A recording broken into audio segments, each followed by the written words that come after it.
Hello and welcome to Kitchen Counter Crafts. If you like this video, would you please like, comment, share, and subscribe. And also hit that bell icon so that you can be notified of new videos coming right up.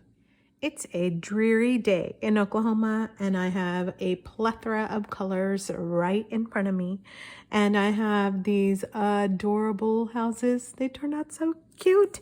And it is one woman's fault, actually, not really, because I've been wanting to do houses for a long time.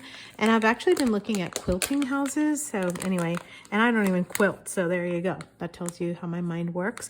But this is a part of the nine pocket letter, or the pocket letter, and that my friend sent me. And the last card in there is this adorable little house.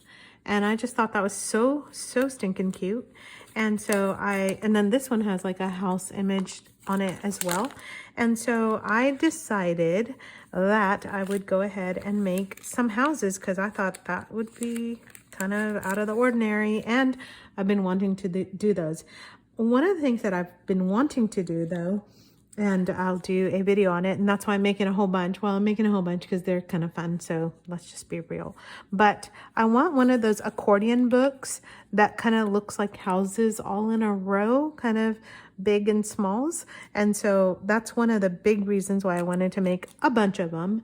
And like I said, they're really fun to make. So I wanted to have you join in. Sorry, I'm gonna put the letter away. There we go. Wanted to have you join in on the house making fun. So I'm going to choose one that's kind of easier to see, and it's going to be this one here. And we're going to just set these away. And yes, I'm still working on my 9 ATCs for the letter and the pocket letter. So this is still going on. And I'm hoping one of these days I'll have a finished letter and video for you. But, you know, hey, what's time? Doesn't matter. So anyway, I'm going to have this here for you, and then my stack of pretty little houses all in a row. Actually, they remind me of San Francisco and the painted ladies, the Victorian houses, all pinks and greens and just beauties there. So, okay. If you don't have any kind of papers, what I'm gonna recommend is just go and find some cardstock.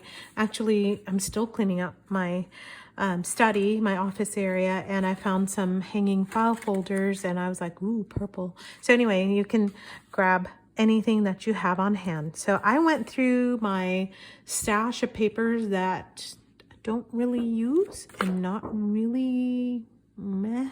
So they can actually aid in tiny little pieces. So this is two-sided cardstock. So I used this side for the chimney, and then I used this side for the little decorative piece here, and it looks fabulous, I think.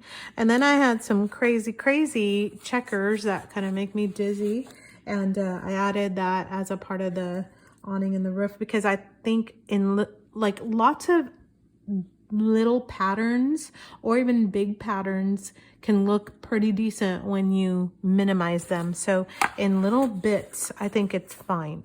So I have some more of from the same pad. It's like K & Company. It's a baby pad, but like a baby book thing. And so yeah, my kids are grown and I still don't have their baby books done. Cause why? Cause I'm making houses, people. So anyway, my poor kids, but they'll get them one day. Maybe. I don't know. That's another topic for another day. Okay, papers. And I bought this stuff from Mardell's a long time ago, and it's shiny. Can you tell? Super shiny, and I don't really like it for junk journaling other than making covers. Also, the prints are a little bit bold, and I mean, in a tiny little house, I can't tell you how that ends up looking. Look at how adorable that is. So it looks pretty decent here.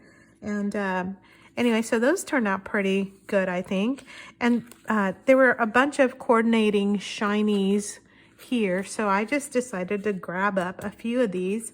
So this one is this pink checkered here with a little, you know, kind of dashes of this and that. So what did I do? Well, let's go ahead and make this. So the first thing that I did, I'm gonna use these two guys here. What I did was I took, this is, believe it or not, a 12-inch sheet. It's a mega sheet. And I trimmed that to 2.5. So all artist trading cards, ATCs, are 2.5 inches by 3.5 inches. So since it's 12 inches, that doesn't really give you 3.5, 3.5, 3.5. You're gonna have some left over.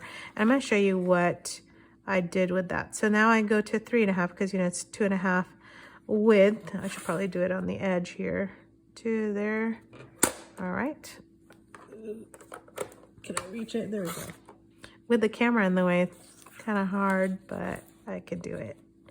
All right. So, where was I? Yes. All right. So I can actually get 2 out of this, but since I'm going to make those accordioned kind of homes, I'm making some and leaving some a little bit longer so I can add that to my little accordion fold. So it's hopefully going to make some sense. It's for another video at another time.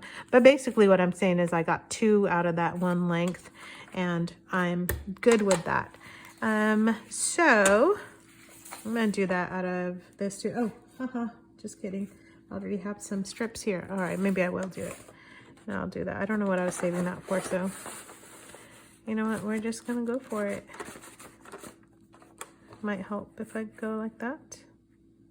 All right, 2.5.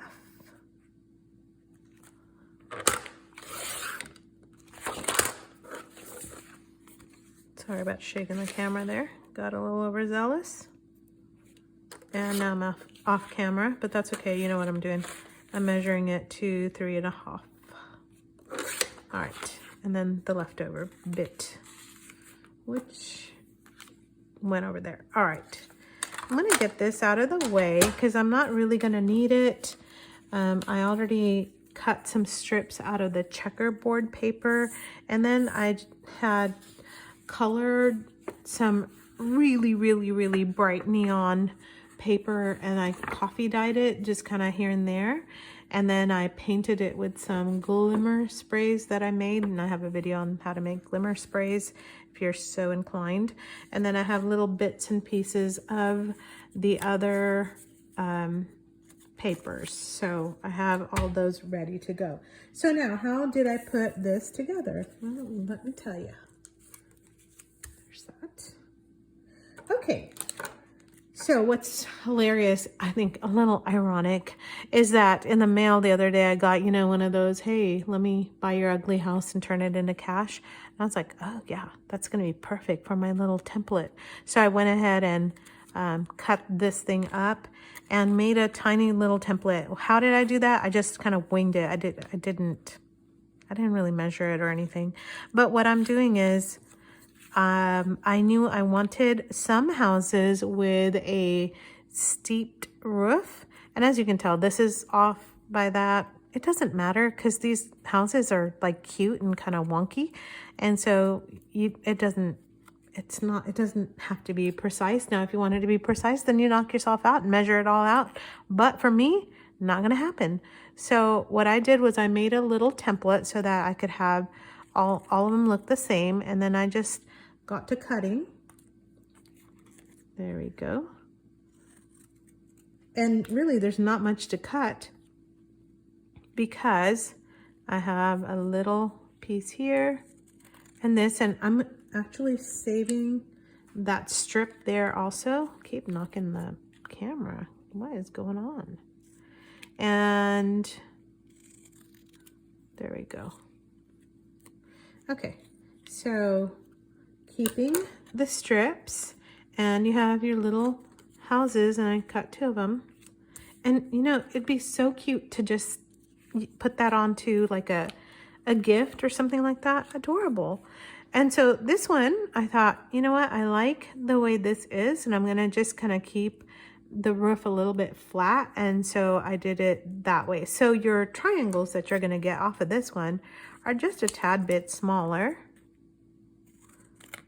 And what I like is for the eaves to kind of come down, because I originally thought I'm going to sew on these, but the glue held really well because, you know, with shiny cardstock, you just kind of never know what that's going to look like. But it was just Elmer's glue stick and it did fine.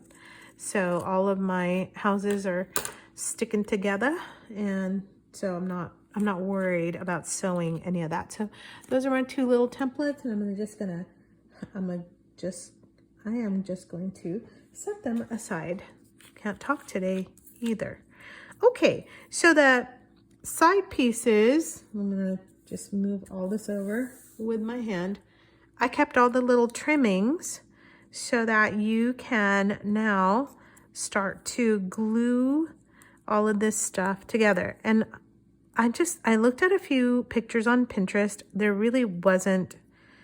wasn't anything that gave instructions or directions. So I just kind of decided I'm gonna wing it. And what I did was, in true scrapbook fashion, just started, I'm gonna move the camera just a tad here. I started just figuring out, all right, let's just see what works. So I grabbed my Elmer's glue stick, which is almost done, but you know what, we can eke a little bit more out of it. This has some blues and purples in it, so I decided that blue double-sided, because you know it's that kind of checkerboard on the back, that works. And so I just took that and, oh no, I didn't do that way. Hang on just a minute. What did I do? On that one I had a matching chimney. Okay, so I just took a little rectangle, added a spot of glue there, forgot about the chimney, and I don't really want the blue with the blue, so I'm gonna move this over. There we go. So you just slap a fireplace on there, or, you know, I don't know, do you call it? No, that's not a fireplace, that's a chimney. So you stick that on there, and then you can use like the pinks that are left over or whatever. I have a few things to borrow from. I kind of like that a lot because it picks up that leaf. Looks exactly like that one. Or I can do something, let's do something completely different. All right, so in other words, I just grabbed the pieces that I cut off of the other one and just started layering, whoops, all of them up. And that actually I like because on the back you can see it. All right, so that's it for there. And then I needed a door. Okay, since I'm making a green one, let me grab one of my greens. This is making me a little bit crazy. I don't remember what I did with them. Where did my green ones go? There they are. All right. So, I guess I didn't have a blue chimney. That's okay.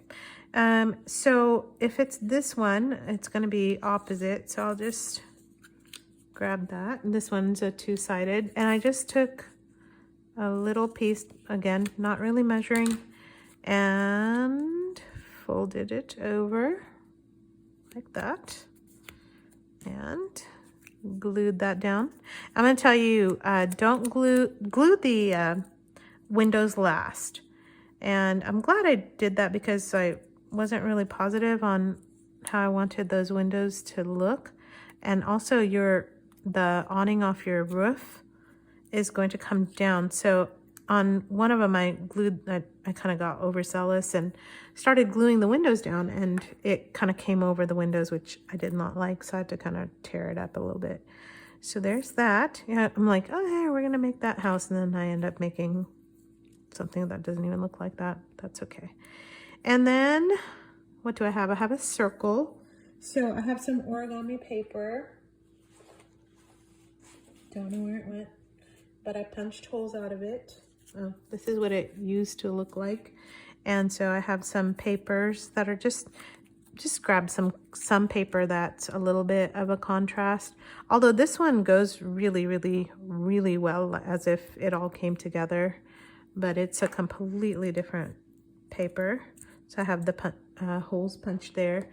And then I had just some white cardstock, whoa, for the windows. Sorry, I keep knocking that around.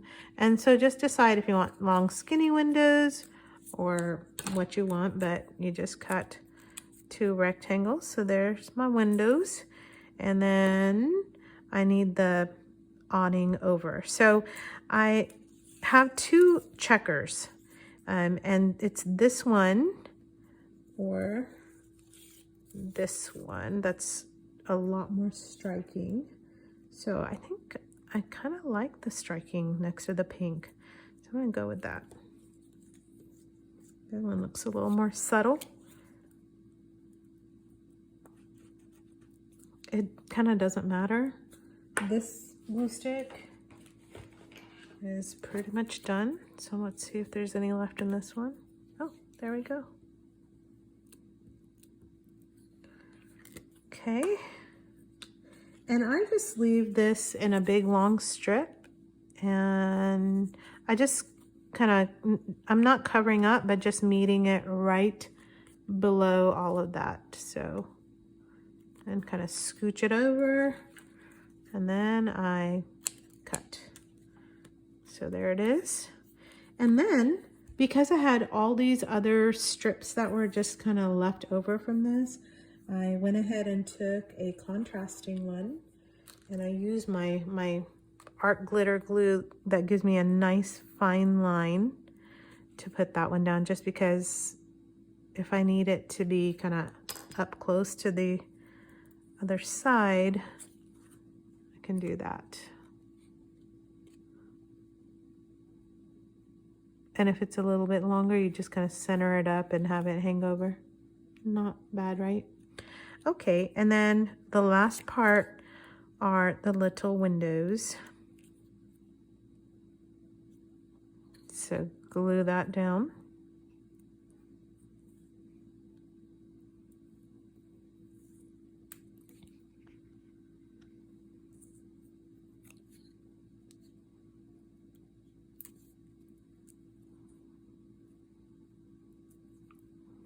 And then grab a pen. This is just a Zebra Sarasa gel pen. Doesn't matter, just it could be a ballpoint pen. I know, as a fountain pen lover, I can't believe that just came out of my mouth. It shouldn't be a ballpoint pen. I really don't like those. But I guess if that's the only thing you have sitting around, then you can use it. A gel pen, a marker, and then you can even draw a little doorknob there if you want. That would be really cute. But that's the house. Check it out. Look at how cute they are. Honestly, so cute. Here, I'll make a pink one now. Let's set these guys aside. Yeah, let's make a pink one, since you said in the beginning you're gonna make a pink one, then you end up just working on a green one. Don't know why. You know what, I'm gonna do both of them together. All right, where's my other pink one? Because this is not just a plain pink, it's this pink. That's so adorable. All right, admiring my own work. Yeah, I know, it's just how it goes. All right, let's go with some of these. I'm gonna do this one a little bit faster. No, I'm not, because I already messed it up. Okay, we need a fireplace. Got it. Did I do blue? I'm gonna need at least 2 blues. Why did I do it that way?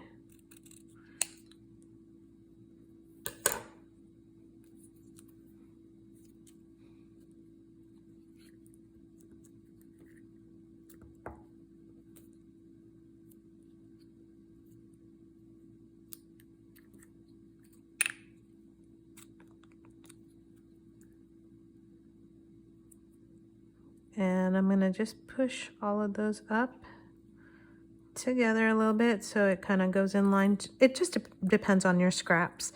Some scraps are bigger, some are smaller. So you just kind of move them around. And stuff can get covered up by that ledge, you know, down below the checkered one. So I wouldn't worry too much about it. Even if it kind of comes up, it looks like a gable, you know, like that word always reminds me of Nathaniel Hawthorne's House of Seven Gables. I don't know if you know about that or not. All right, just rambling on now. Where's the other piece? Okay, there it is. I see one green. I don't see any others.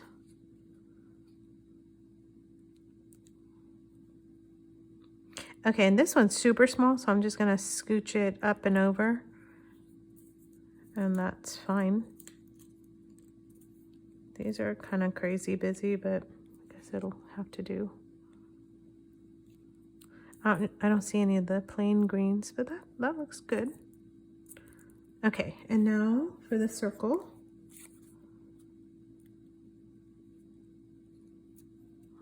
My hands are getting so sticky.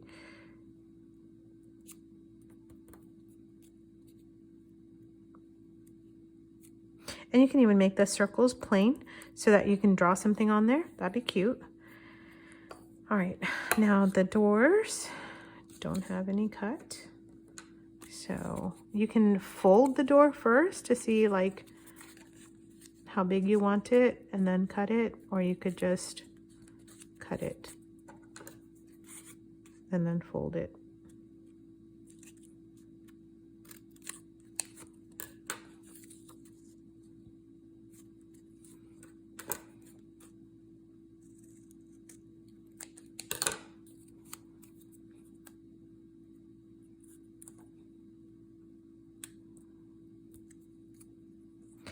So once you kind of figure out what you want to do, like a little template of a home, it does start to come together like much faster. And so you can really kind of play around first and decide. And they don't all have to, like all your houses don't have to look the same. I just think it's cuter when they all do. And then you can kind of do an assembly line, or even like, you know, watch something. I love listening to like a sermon, or I love listening to the Bible or something like that while I'm working, so that I can kind of have something good in my ears. And so I just get in a zone, and I love cutting on paper and putting all that together and not really worrying about like what is the next step. But because you have it all like sorted out, you just kind of start working in a orderly fashion, if you will, and then you just start gluing, and it just all comes together. So it took me just a minute or two to explain, you know, what to do for the first one. And then as you can tell, like doing multiple ones together, it's just better. And I'll wait until these dry just a tad to make the windows. And I could have put white ones on these too, it doesn't matter. I just kind of like the contrast a little bit, and this shimmery paint on these. And also, if your windows are a little off kilter, I think that just adds to the charm of those houses as well. And so you're just gonna draw the windows on this and be done. So I hope that was a fun video for you. Look at all this scrap. Oh my goodness. All these scraps here, but you know, there's enough here for, I don't know, about another 40 homes. I won't be making all those, but I really think that this would translate very well to fabric too. So might be, you know, checking that out just for the heck of it. And anyway, I hope that you liked that video, and if you did, please give it a thumbs up. And also tell me what would you use these for? Would you use them for little tags or even like little ornaments, or are you thinking about doing a pocket letter? Or just give me some thoughts on what you thought. That's it. All right, until the next one, bye-bye.